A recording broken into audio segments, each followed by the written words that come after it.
Hey everyone, welcome to our final between seasons bonus episode of the Tension Podcast. We are a show that acknowledges most of life and faith is lived in the tension between the two extremes. Each episode, we look at what many of us were taught growing up in evangelical churches, we weigh it against what our current culture is saying, and we try to find what Jesus has for us in the tension between the two.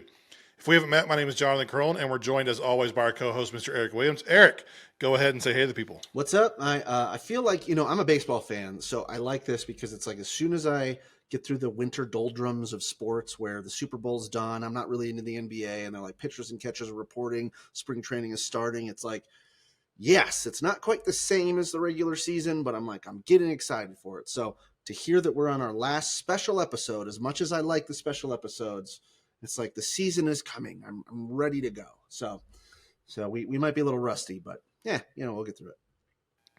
Side note, I think I've mentioned on here before, but I'm the PA announcer for my local high school baseball team.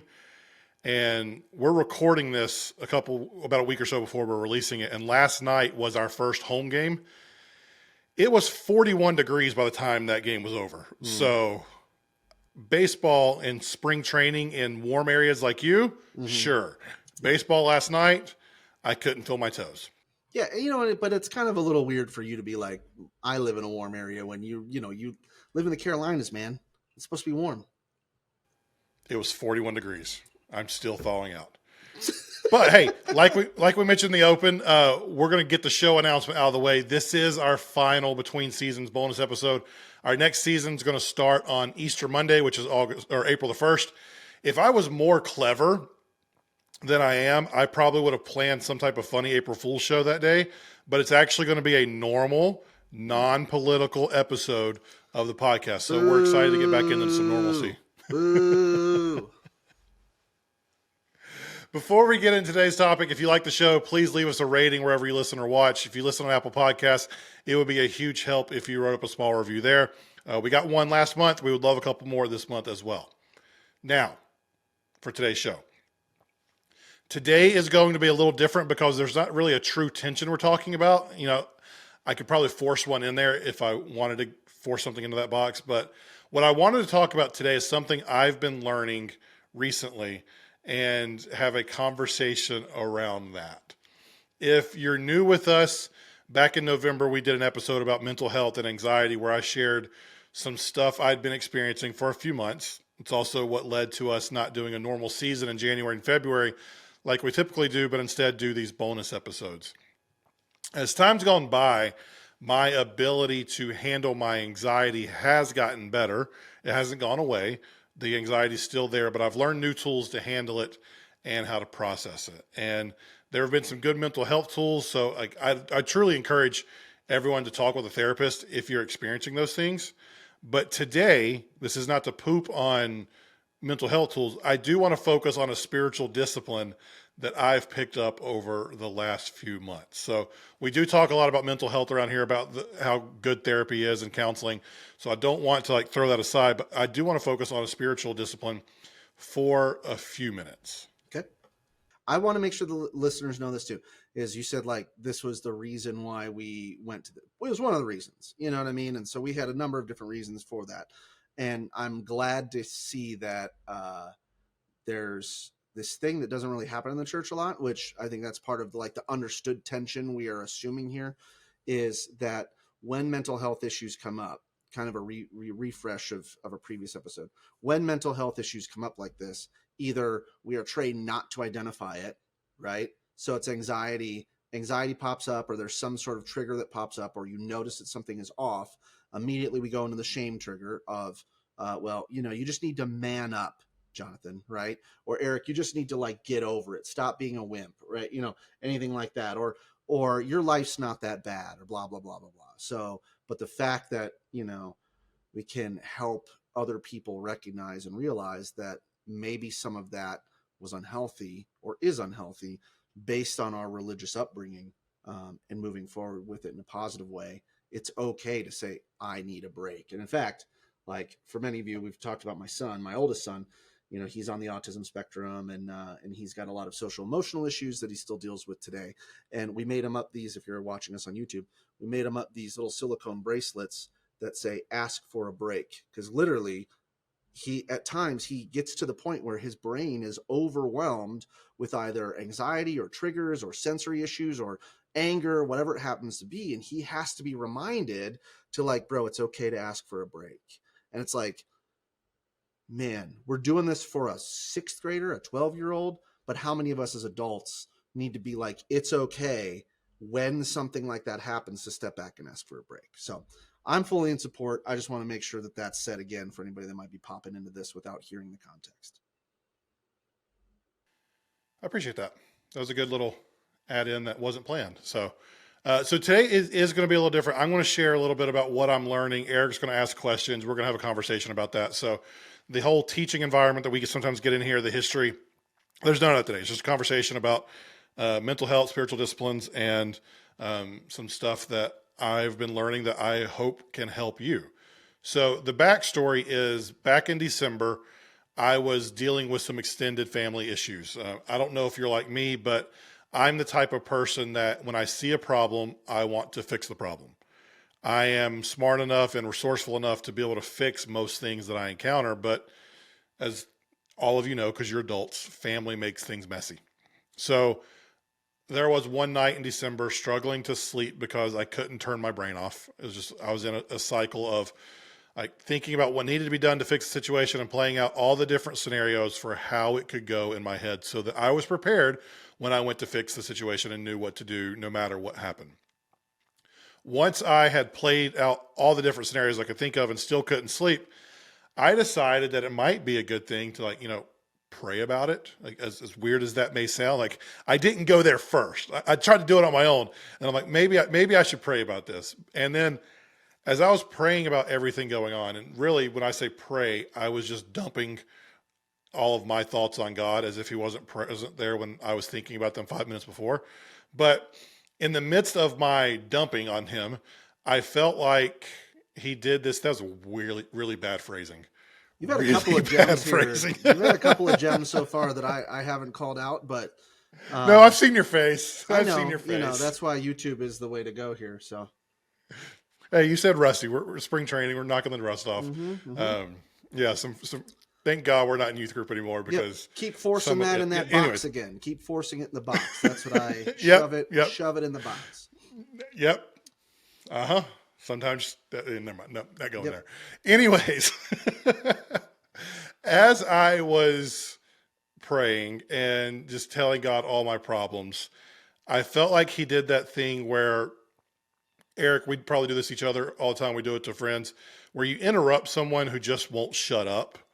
And it's like God stopped me in my yammering with a soft, simple, be still and know that I am God.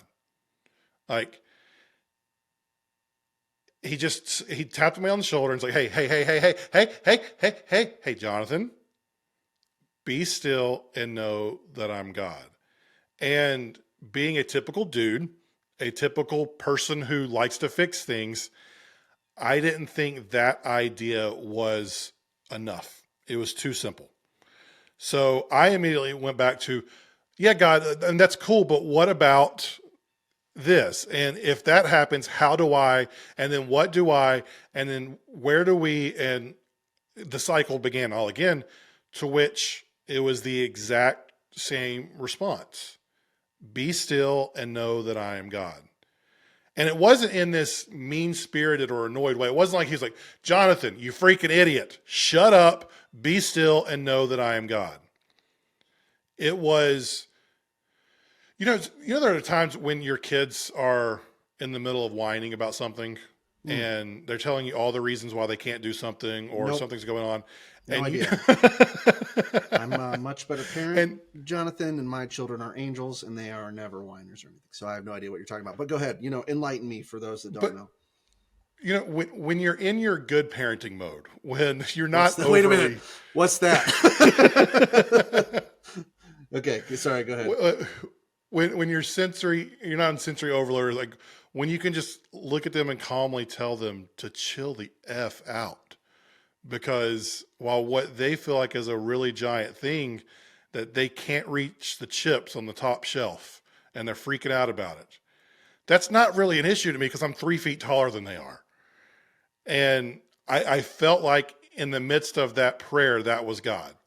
So hold I on, was whining about. I gotta bring up this example because this is true too. Like I always use it like when I'm talking with my wife or anything else like that when it's these sort of situations of like for those of you that still actually have like a regular TV without streaming services and stuff like that, and you're on DVR and you like DVR uh, a sporting event, like you know what's going to happen in the end, you know who's going to win, and you're in the middle of it, and it's like your favorite team is losing or it doesn't look like it's going to go well, and there's that anxiety. But the person who knows the end of the game or the score at the end isn't worried necessarily because you know the end.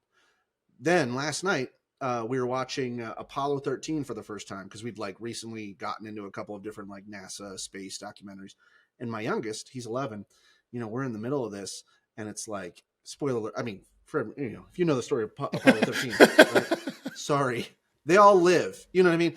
But he's in the middle, and there's the one scene when they're like, all right, they're coming back into the atmosphere and the heat shield has been this and the angle is wrong and this and that. And they're talking about how they might actually die. And, you know, and it's like, and he goes, Daddy, do they all live? And like my wife's sitting next to me, she knows they all live. And there's this 3 minutes of radio silence. And if they don't answer in 3 minutes, then, you know, we'll have our answer. 4 minutes go by. And like, I look over to my right and my wife is tearing up, you know, she's just like fully it is. And my son is gripped. And it's like, yeah, we're still stuck in this emotion, even though you know what the answer is at the end. You know that they live. I've seen the movie a billion times. So has my wife. And I told my son, like, they live, like they're fine. They are going to be okay in the movie and in real life. But you're like, I found myself going, breathing a little heavy because even though you know the answer, you know the outcome, the drama of the situation still grips you a bit. Yeah, and in life, even when you know that God is there and God has it in control, like one of my favorite quotes, I think I've said it on here before, is sometimes we're too emotionally invested in our own lives to realize what God's trying to do. And in that case, that's exactly what I was. And it was one of those things where I had a former pastor who was also my boss. A thing that he said all the time was that God is a good dad. And like he used that exact phrase, a good dad. And when I think about that, like it makes me realize that like he didn't mind me telling him what I was going through. He didn't mind me like dumping all of my anxiety on him because he wanted to hear it. But just like sometimes with our kids who we love, who we want to hear their problems, sometimes we just have to say, chill out and let me fix it because we know we can. I think in this situation, in the most loving way possible, that's what God was trying to tell me.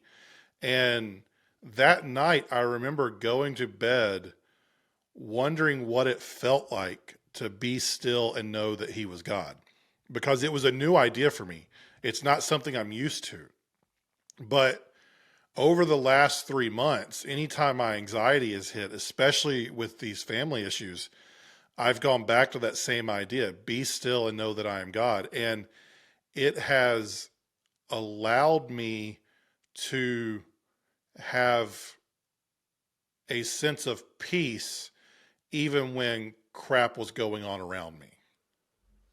Yeah, you know, and I love that analogy of like he's a good dad because like I'll say that to our youngest a lot because like he does have to deal with quite a bit of stuff, and his brother is neurodivergent and has disabilities, and you know, even though he's younger, he has to kind of shoulder the burden of being the older brother, right? And I just always look at him, and I you know, and he doesn't get the same things that his brother does and other stuff like that, but I always look at him and say, hey, buddy, you know that we're going to take care of you, right? And he's like, yeah, you know. So when our oldest gets something that he doesn't, or you know, gets to do something he doesn't, or you know, gets more slack than he does because of whatever, I just always look to him and I just say, hey, man, I know this is difficult, but you know that we're going to take care of you, right? Like you know that we love you and we're going to take care of you, right? Just reassuring him, yeah. And so then you know, obviously we do special things just for him too, so that way he feels better on those things, and trying to remind him in those situations too of like, yeah, I know it's tough sometimes when you have to go through whatever it is, you know, whatever difficult situation he feels like he has to go through, even though like to me at 40 years old, I'm like, yeah, this is very low on the on the scale of difficult things you have to go through.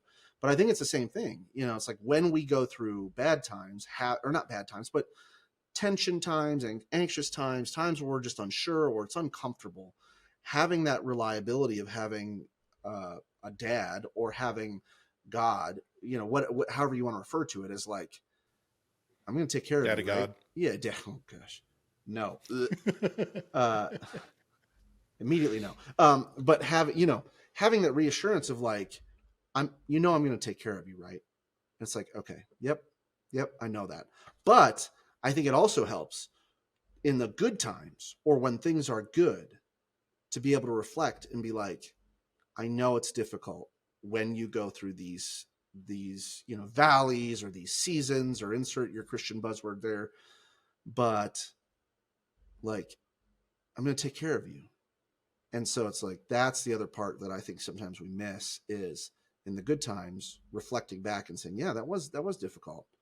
Yeah. I can look back in the last 3 years of my life. And I mean, like, off air, Jonathan, we've shared a lot of those things. And I'm like, I've gone through some tough times and I'm like, this is terrible. And looking back, it was terrible. And I could still feel some of that emotion, but it's like, I've also gone through some extremely great and fulfilling times where God is going, yeah, I'm going to take care of you, right? It's like, yep. And the interesting part for me that I have experienced over the last 3 months is every time I've had to remind myself this, like, things haven't worked out the way I thought they would or the way I would have done it. And sometimes they didn't even work out. There have been issues that are still unresolved and probably won't be resolved for quite a while.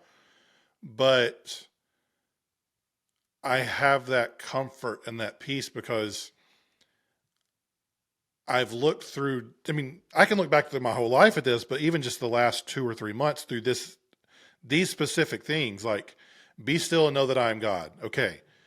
Well, I did that and this happened and it worked out pretty well.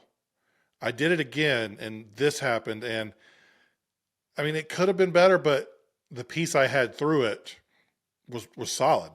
And so that idea, I'm still trying to learn it, but it has led to some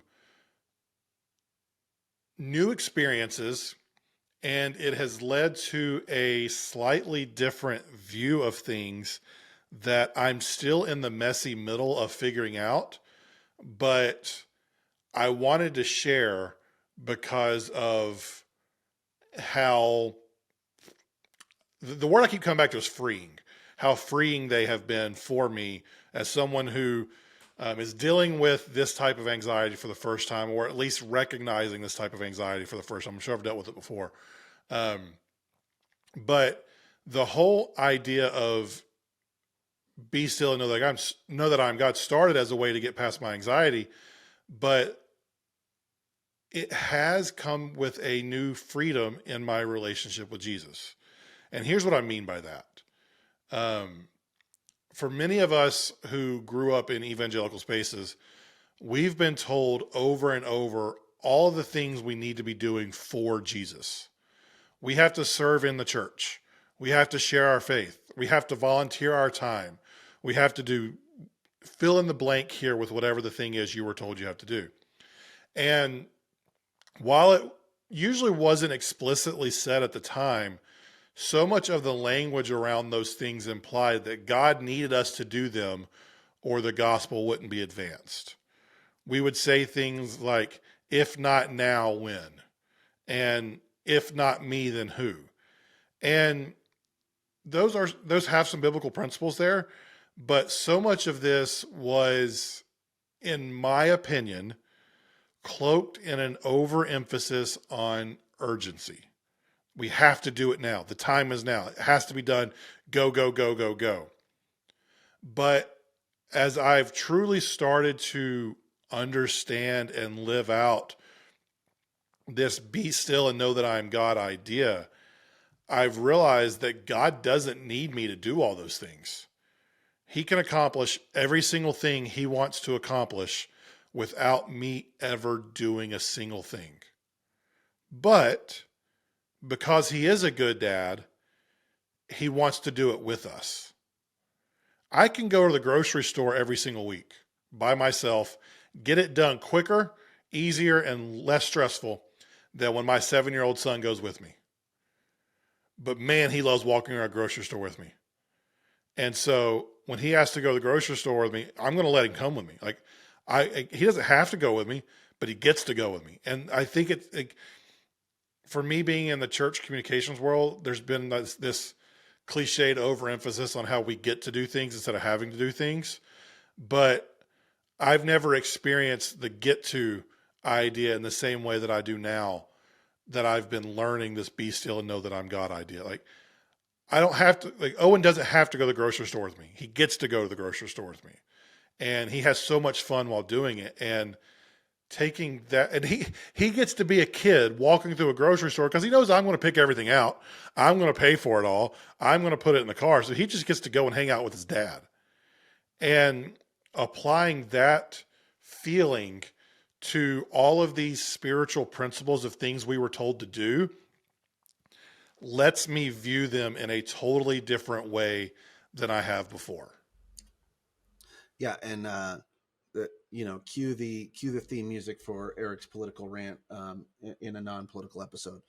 But that would be the other side of it, is like, how often do we, as the Christian religious establishment, name whatever you want to name, preach on one hand, be still and know that I am God. God is good. God has got everything in control. And if you even read, that Psalm 46 passage in context, it's basically like talking about all of the things that God has done. He is our refuge. He is our strength. It's like, look at all these wars that have happened, and then he is going to stop them. He's going to be in charge, right? He's going to be exalted. He is going to be like he's going to win.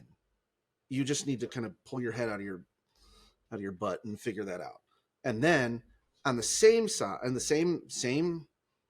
from the same pulpit, we talk about what we need to do to make sure that the right political party is in power, or the right issue is put forth. Am I saying like don't vote or be a good citizen or encourage? No, but just like you said, it's like we don't have to be so rabid about these things. If you start turning into a weird psychopath to try and get your way or what you think God wants in your life, that's not the be still and know side. That's not the, that's different than going and saying, okay, I'm going to vote my conscience, or I'm going to live a certain way. And at the end of the day, I'm going to be still, and I'm going to know that God is in charge, and he's going to be exalted, and he's got me. And, kind of what I say to my son, it's like, I'm going to take care of you. Right. Yep. Right. But when I'm going like, no, we got to get the illegals out of here, and we got to make sure that we pack the courts, and oh my gosh, and if we don't with the liberal elites, then they're going to crush our country. Ah! You're like, that's not very be still of you there, boo-boo. But let's just kind of be still and know here. And what I like about this idea is what you're living through and what's pressing on you currently, the political climate of today, and what has been pressing on me, the anxiety of family related things that have been blowing up my world.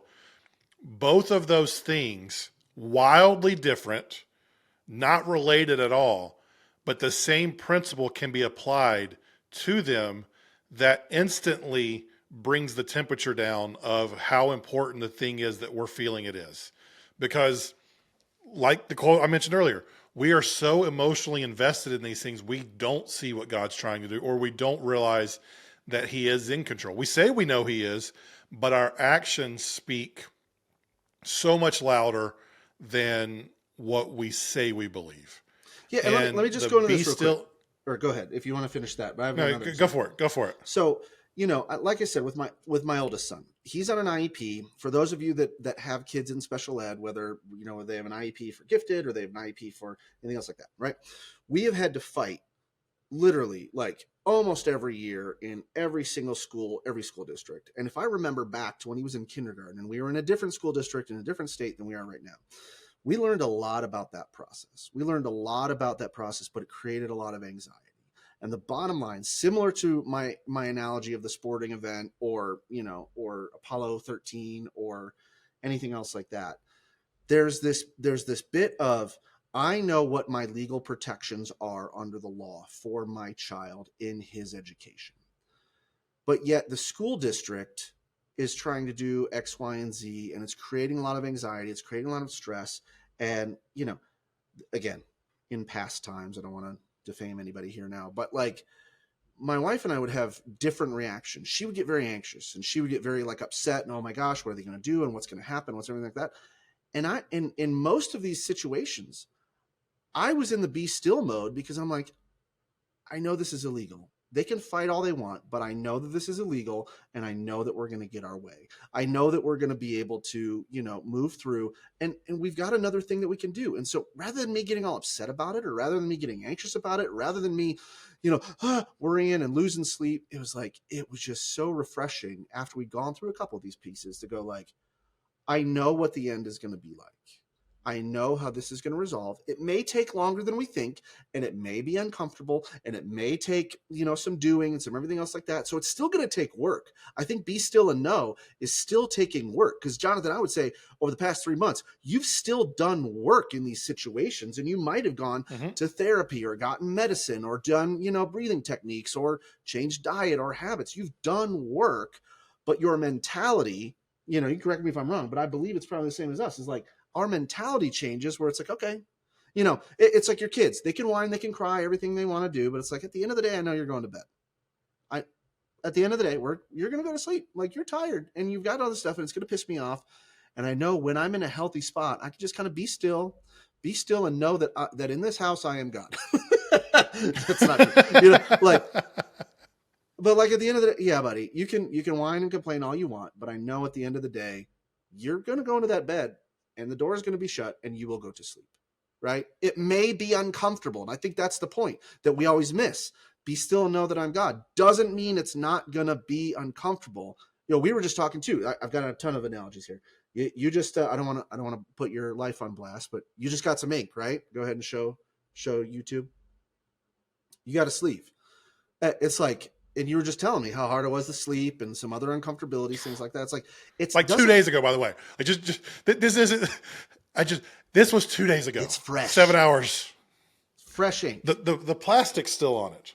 Can you see it? The plastic? Yeah. Yeah. So like, nobody is saying that process is going to be easy, or that process will not hurt, or there will not be struggle through that process. But I think anybody who's had a tattoo before, I mean, your situation is like, okay, I know I'm going to be still, because I know, even though it's uncomfortable now, I know it's not going to be this way forever. And I think that that's part of the principle, is going that way, rather than, because I think, like, you can tell me, hey, buddy, this, I was up all night, and this hurt, and it's itchy. And I'm not going to go, well, suck it up, Jonathan. I'm going, yeah, that does suck. Right. Or like, yeah, I get it. That's uncomfortable. I've got my tattoo. Like, I get it. I know how that can feel. I also know that it's not going to be that way forever. I don't need to tell you that, but it's like, we can have those moments where it's like, this current situation sucks, but I also know it's not going to be this way forever. Yeah. And it takes a level of trust that can only be developed over time and with experience. And what I mean by experience is, like, you have to push against it. You have to actually try it, or else, like, I can't tell you to just be still and know that He is God and say, hey, that's going to work the first night. The first time you deal with anything after listening to this podcast episode, everything's going to be fine if you just think about that. Which I think in our American churches, the way our sermons are written, that's the vibe that's given off. If you'll just do this, things will get better. If you just believe this, it'll fix itself. And what we don't say from the stage is, yes, this is a principle, but you're going to have to do it over and over and over before it takes. Like, when I go to the gym, the first time I do something is not going to be as good as the fourth time I do it. I can't lift as heavy the first time I do something as if as I can 12 weeks from now after I go through an entire lifting program and I have built up to something. It takes time of trying it over and over and over in different ways. You start at a lower weight and then you build up to the heavier stuff. And so I'm not telling you, you just lost your job, your world's falling apart, you're about to lose your house. Be still and know that God's going to fix that tomorrow. It might. I mean, God can do that. Won't he do it? Won't he do it, Eric? Won't he do it? But he could. But knowing human psychology and knowing the way we're wired, it's not going to help tomorrow completely. But there will be little things throughout the process that it's like, oh, yeah, okay. I recognize that. I recognize that as well. And for me, the biggest change probably is what all of this has led for me is this newfound desire and awareness for contentment and just simply being content. And I like to define things. And so as I've gone through this process, I'm like, I just kept feeling the word content. And so I looked up what the definition of contentment is. And it's a state of happiness and satisfaction. And what I have realized is when I am focused on be still and know that I am God, I still experience all the same things as before. I still experience the anxiety. I still experience the desire to be liked, the pressures to achieve, all of those things. But I don't chase those things anymore. I have the desire, I'm just not going to go chase them out. When I slow down and be still and know that he is God, I know that everything will work out and it's not on me to fix it. When I can be still and know that he is God, I realize that while I want to be liked by people, their approval doesn't bring me satisfaction in the way that God's does. When I am still and know that he's God, I realize that I don't have to build the biggest business or make the most impact because he's God and he's going to do what he wants to do with what I'm able to offer. So it's not about achieving anymore. It's not about chasing anymore. It's being content. And what that looks like in practice for me is not chasing likes on social media. It's not chasing podcast numbers, which a couple years ago, like our numbers are down 50% from where they were 2 years ago. And at the time I was posting on TikTok multiple times per day, trying to be a little edgy, trying to start a conversation so that we could get people into the podcast because I wanted those numbers. And the numbers were really good back then. But now, like, I know he's God and I'm not. And the people who listen to this are the ones who need to be listening. And if it impacts someone, they're going to share it with a friend. And I'm just going to trust that that's going to happen because he's God and I'm not, and he's going to do his things. Another way that it has changed is not letting the day-to-day issues rile me up the way they did in the past, which you hit on this a minute ago, but that's a big deal in an election year when people are spending tons of money to try and get me riled up. Because I know he's God and he already knows who's going to win every election. He already knows what's going to happen over the next 4 years. Like I can advocate for the things I think are important. And I think we should advocate for those things, but it's not going to change much. Like it is what it is. And I that's an over cliche phrase, but at this point, that's just the truth. Ultimately though, the drive for contentment and being satisfied and being still and knowing that he is God has led to more peace and more freedom in my life, even when the world is going crazy around me. Yep. Yeah. I think having your insights has been really helpful for me as we've been talking through some of this process as well.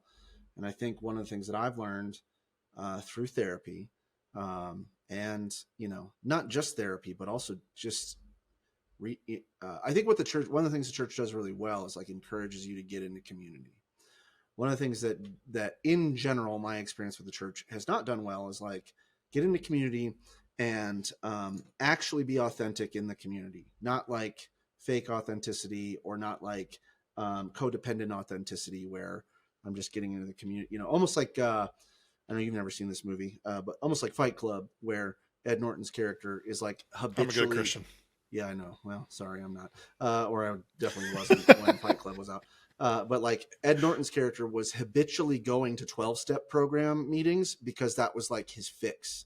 You know, I was like, oh my gosh, I'm just going to go to these meetings and I'm going to hear other people suffer, and like that's going to make me feel better. And it's like, a lot of people are like serial life group attendees, and then we all have been in that group with that person, and if you haven't, it's probably you, the person that's like, hey, how's everybody doing, and you kind of give your thing and you give whatever, and you know, the shallow I'm struggling with typical things, or the person that's like, wow, too blessed to be stressed.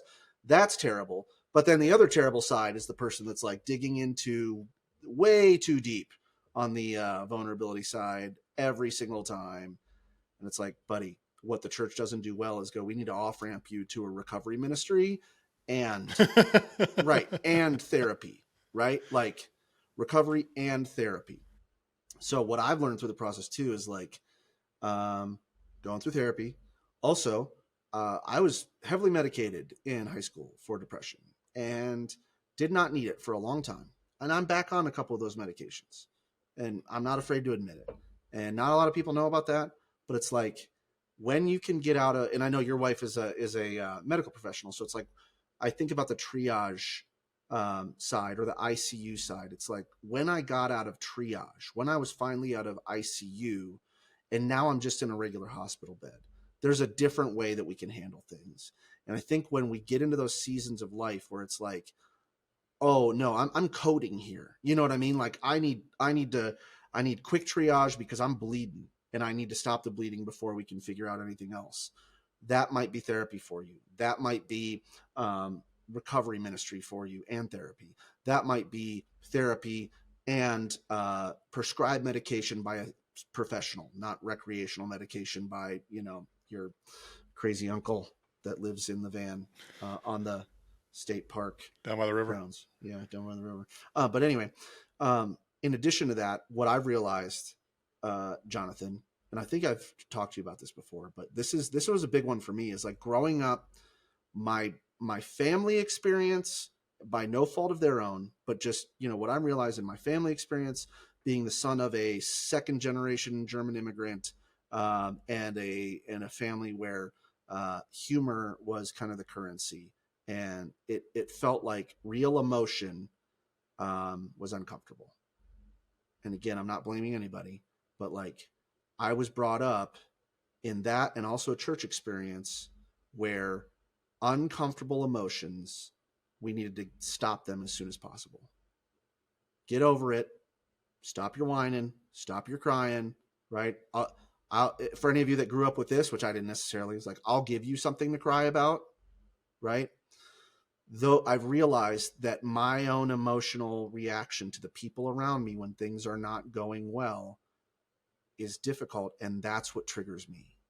And so when my kids are upset, I want to either get angry and try to get them to stop being upset, or I get depressed thinking I've got to jump in there and fix it. When my wife is upset, same thing. When people around me are upset, that is a triggering situation for me.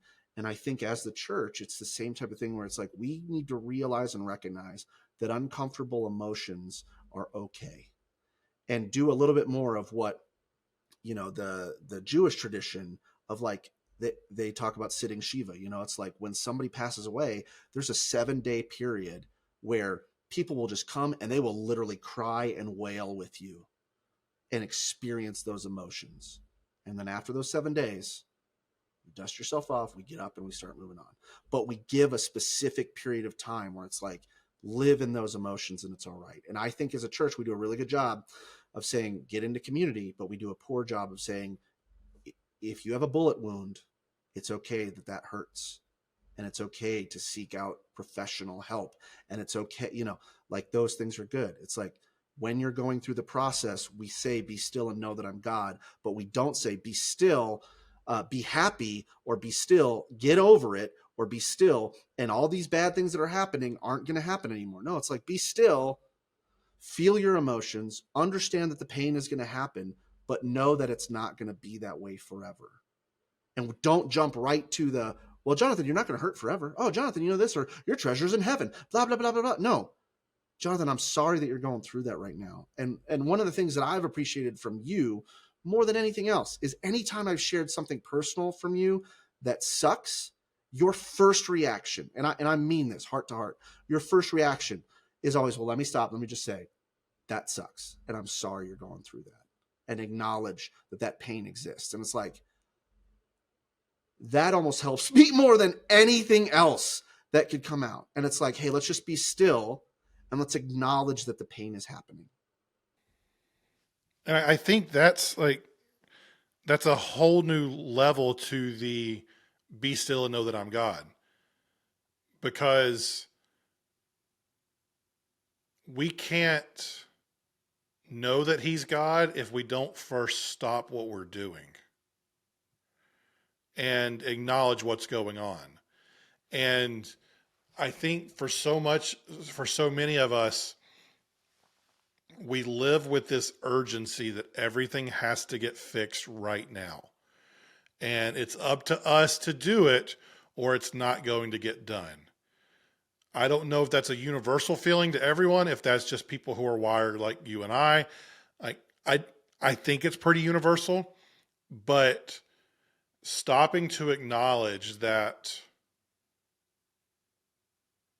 that God is who he is and we are who we are. And in this situation, we're the kid that doesn't have all the answers. We're the kid who can't reach the top shelf. And we have a dad who knows all of those answers, who can reach all of the shelves, I mean, this is different topic, different day, but it gets into the idea of how poorly we have done at applying our theology to our regular everyday life. We say we know that God exists outside of time and space and that he knows everything. But when it comes to trusting him and being still and knowing that's who he is, we don't do a very good job of applying that principle to our everyday life. And that's probably the thing I've been working the hardest at doing over the last few months is applying that idea to every situation that I'm in. Yeah. And I think that that's the realization of what does be still and know that and this might be an evaluation for you personally, like for all of you listening, if you journal or if you meditate or whatever, or if you want to talk to somebody else about it, it's like, what does be still and know that I'm God mean to you? What does that reaction mean to you? And I think when you put that, substitute out, like all the times when we say, well, substitute out God for love, right? And like, try to play out, what does that mean? But like, substitute out, what are all of the attributes of God to you? Or what are all of the pieces of God's character that when you say, be still and know I'm God, like that should say to you, be still and know that I understand your pain. Be still and know that I know that your pain is valid. Be still and know that I hate that you're going through what you're going through right now. Be still and know that I'm a father that loves you. Be still and know that even though right now you've scraped your knee and you've got a boo-boo, and I know that that's not a really big deal, I'm gonna hug you and I'm gonna love you and I'm gonna give you the little Minions Band-Aid. I'm gonna take you out for ice cream. Because it's a big deal to you. Because it's a big deal to you. And I want to say to those of you like who grew up with a family or with a faith background that be still and know that I'm God meant to you, be still and know that you need to get over it. Be still and know that I'll give you something to cry about. Be still and know that what you're going through right now, you need to put on a good face because you're a pastor's wife. Be still and know that the thing that you're doing right now is not helping forward the kingdom. Be still and know that your depression is ruining your witness. If any of that was the version of be still and know that I am God that you are living with now or that you grew up with, I am sorry, and I believe that that's wrong.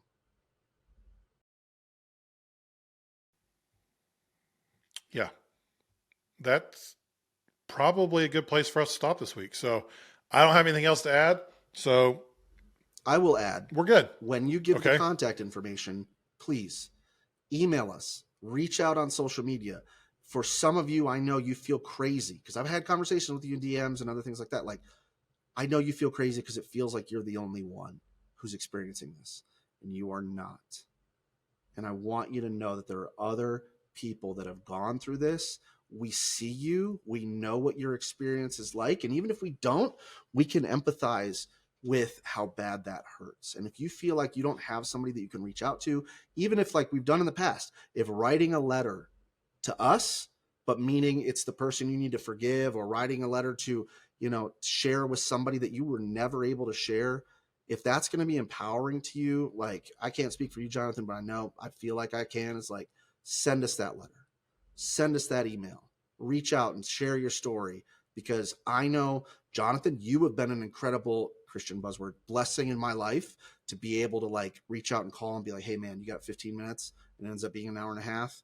And, to have somebody to listen where I'm like, I don't feel like I can share this with anybody else. Man, I would love to be that for those of you listening, if you need somebody to reach out to. So if you want to get in touch with us, or if you have questions, queue up for Jonathan.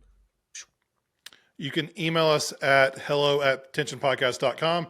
Eric is at EricW712 on all the major platforms. I am at Jonathan_Carone on them. If you go to my page and you see I haven't posted in a while, that's kind of part of this whole contentment thing and not chasing the likes. Without telling the world, that took a break. I'm on there every day. I'm reading stuff. I'm commenting stuff. I'm just not posting my stuff because I don't want to chase likes right now. And that's just me. But if you want to send a message, I will be there to read it, and I'll be glad to respond there. If you like the show, do us a favor and rate us and review us wherever you get your podcast. Subscribe on YouTube or your favorite podcast app if you haven't already. Share this episode with a friend if you think it will help them.